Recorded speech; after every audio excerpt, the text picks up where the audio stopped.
Hello everyone. This is a short tutorial on how to create footnotes from Microsoft Word or using Microsoft Word. So the first thing I want you to notice is that my font is already set on Arial 12, which is required for the extended essay.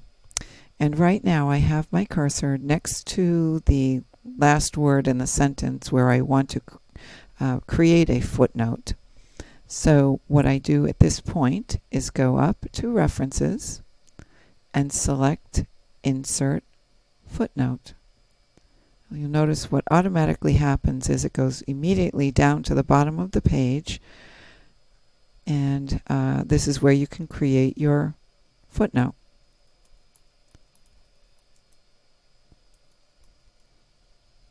And the one last thing that I do is to make sure that this font matches the font in the body of my paper.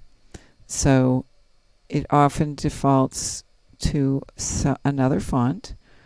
So we just select Arial and it changes it automatically to Arial, and it also puts it at 2 points lower than the body of the text. So it makes it a 10 where the body of the text is 12. Standard for a footnote is to have it 2 points lower, but no lower than that.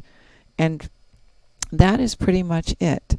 Know that you can always get help by putting a footnote or add footnote into the search bar, or go to help.